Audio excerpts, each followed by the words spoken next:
Hello friends, आज की कहानी का नाम है अतीत वाला प्यार। डोरबेल की आवाज़ सुनकर दीपू ने दरवाज़ा खोला। दरवाजे पर एक औरत खड़ी थी। उस औरत ने बताया कि वह अरुण से मिलना चाहती है। औरत को वहीं रोककर दीपू अरुण को बताने चला गया।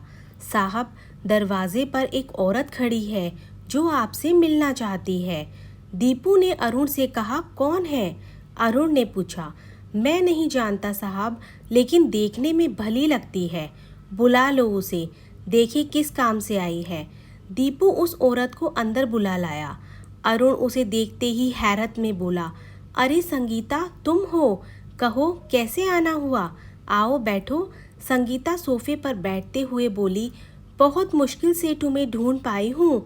एक तुम हो जो इतने दिनों से इस शहर में हो, पर मेरी याद नहीं आई। तुमने कहा था कि जब कानपुर आओगे तो मुझसे मिलोगे, मगर तुम तो बड़े साहब हो, इन सब बातों के लिए तुम्हारे पास फुर्सत ही कहाँ है। संगीता, ऐसी बात नहीं है। दरअसल मैं हाल ही में कानपुर आया हूँ। ऑफिस के काम से फुर्सत ही नहीं मिलती। अभी तक तो मैंने इस शहर को ठीक से देखा भी नहीं है। अब छोड़ो इन बातों को, पहले यह बताओ कि मेरे यहाँ आने की जानकारी तुम्हें कैसे मिली? अरुण ने संगीता से पूछा। मेरे पति संतोष से, जो तुम्हारे ऑफिस में ही काम करते हैं, संगीता ने चहकते हुए बताया। तो संतोष जी हैं तुम्हारे पति? मैं तो उन्हें अच्छी तरह जानता हूँ, वे मेरे ऑफिस के अच्छे वर्कर हैं। अरुण के ऑफिस जाने का समय हो चुका था, इसलिए संगीता जल्दी ही अपने घर आने की कहकर लौट गई। ऑफिस के कामों से फुर्सत पाकर अरुण आराम से बैठा था। उसके मन में अचानक संगीता की बातें आ गई। 5 साल पहले की बात है। अरुण अपनी दीदी की बीमारी के दौरान उसके घर गया था। वह इंजीनियरिंग का इम्तिहान दे चुका था। संगीता उसकी दीदी की ननद की लड़की थी। उसकी उम्र 18 साल की रही होगी। देखने में वह अच्छी थी। पढ़ाई से ज़्यादा वह अपने आप पर ध्यान देती थी। संगीता दीदी के घर में ही रहती थी। दीदी की लंबी बीमारी के कारण अरुण को वहां तकरीबन 1 महीने तक रुकना पड़ा। जीजा जी दिन भर ऑफिस में रहते थे। घर में दीदी की बूढ़ी सास थी। बुढ़ापे के कारण उनका शरीर तो कमज़ोर था, पर नज़रें काफ़ी पैनी थी। अरुण ऊपर के कमरे में रहता था। अरुण को समय पर नाश्ता व खाना देने के साथ साथ उसके ज़्यादातर काम संगीता ही करती थी। संगीता जब भी खाली रहती तो ज़्यादा समय अरुण के पास ही बिताने की कोशिश करती।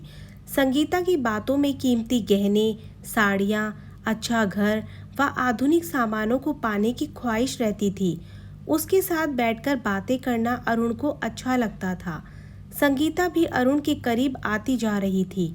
वह मन ही मन अरुण को चाहने लगी थी, लेकिन दीदी की सास दोनों ही हालत समझ गई और एक दिन उन्होंने दीदी के सामने ही कहा, अरुण, अभी तुम्हारी उम्र करियर बनाने की है।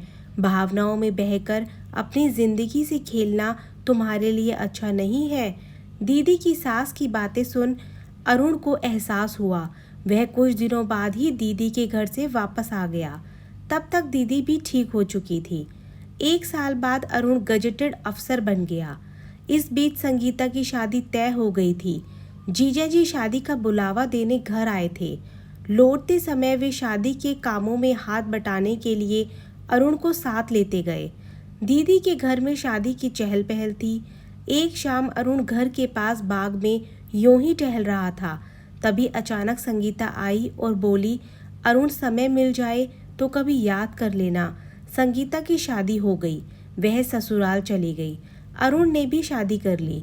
आज संगीता अरुण के घर आई तो अरुण ने भी कभी संगीता के घर जाने का इरादा कर लिया, पर ऑफिस के कामों में बिजी रहने के कारण वह चाहकर भी संगीता के घर नहीं जा सका। मगर संगीता अरुण के घर अब रोज आने जाने लगी। कभी कभी संगीता अरुण के साथ उसके लिए शॉपिंग करने स्टोर में चली जाती। स्टोर का मालिक अरुण के साथ संगीता को भी खास दर्जा देता था। एकाध बार तो ऐसा भी होता कि अरुण की गैर हाजिरी में संगीता स्टोर में जाकर अरुण व अपनी ज़रूरत की चीज़ें खरीद लाती, जिसका भुगतान अरुण बाद में कर देता। अरुण संगीता के साथ काफ़ी घुल मिल गया था। संगीता अरुण को खाली समय का एहसास नहीं होने देती थी। एक दिन संगीता अरुण को साथ लेकर साड़ी की दुकान पर गई। अरुण की पसंद से उसने 3 साड़ियाँ पैक कराई। काउंटर पर आकर साड़ी का बिल लेकर अरुण को देती हुई चुपके से बोली, अभी तुम भुगतान कर दो, बाद में मैं तुम्हें दे दूंगी। अरुण ने बिल का भुगतान कर दिया और संगीता के साथ आकर गाड़ी में बैठ गया। गाड़ी थोड़ी दूर ही चली थी कि संगीता ने कहा, जानते हो अरुण, संतोष जी के चाचा की लड़की की शादी है। मेरे पास शादी में पहनने के लिए कोई ढंग की साड़ी नहीं है, इसलिए मुझे नई साड़ियाँ लेनी पड़ी। मेरी शादी में माँ ने वही पुराने ज़माने वाला हार दिया था जो टूट पड़ा है। शादी में पहनने के लिए मैं एक अच्छा सा हार लेना चाहती हूँ, पर क्या करूँ, पैसे की इतनी तंगी है कि चाह कर भी मैं कुछ नहीं कर पाती हूँ। मैं चाहती थी कि तुमसे पैसे उधार लेकर एक हार ले लूँ, बाद में मैं तुम्हें पैसे लौटा दूँगी। अरुण चुपचाप संगीता की बातें सुनता हुआ गाड़ी चलाए जा रहा था। उसे देखकर संगीता ने पूछा, अरुण, तो क्या तुम चल रहे हो ज्वेलरी की दुकान में? तुम कहती हो तो चलते हैं। ना चाहते हुए भी अरुण ने कहा। संगीता ने ज्वेलरी की दुकान में 15,000 का हार पसंद किया। अरुण ने हार की कीमत का चेक काटकर दुकानदार को दे दिया। फिर दोनों वापस आ गए। अरुण को संगीता के साथ समय बिताने में एक अनोखा मज़ा मिलता था। आज शाम को उसने रोटरी क्लब जाने का मूड बनाया। वह जाने की तैयारी कर ही रहा था, तभी संगीता आ गई। संगीता काफ़ी सजी सवरी थी। उसने साड़ी से मैच करता हुआ ब्लाउज पहन रखा था। उसने अपने लंबे बालों को काफ़ी सलीके से सजाया था। उसके होठों की लिपस्टिक व माथे पर लगी बिंदी ने उसके रूप को काफ़ी निखार दिया था।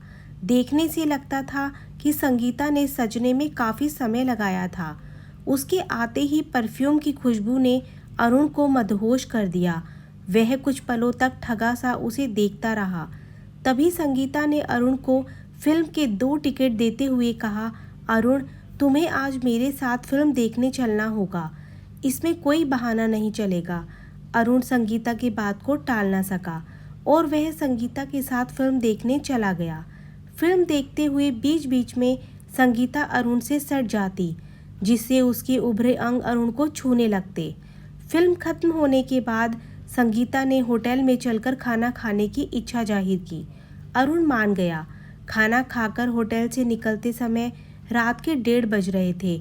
अरुण ने संगीता को उसके घर छोड़ने की बात कही तो संगीता ने उसे बताया कि चाची की लड़की का तिलक आया है, उसमें संतोष भी गए हैं।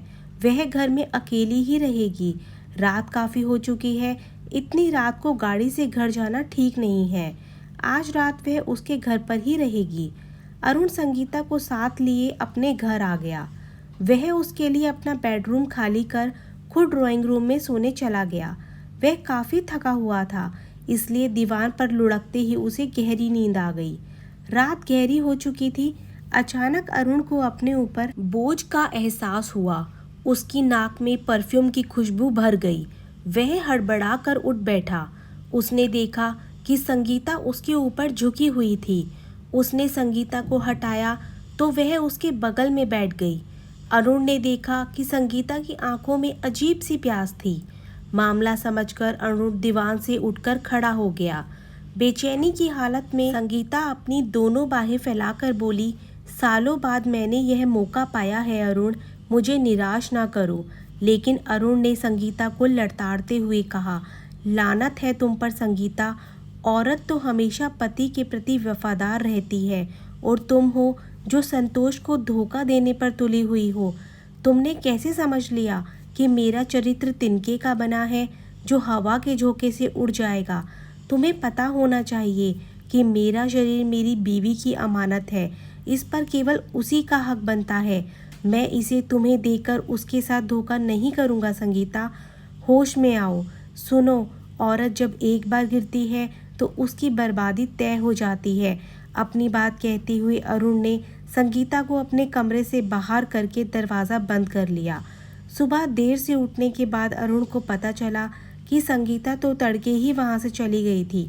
अरुण ने अपनी समझदारी से खुद को तो गिरने से बचाया ही, संगीता को भी भटकने नहीं दिया।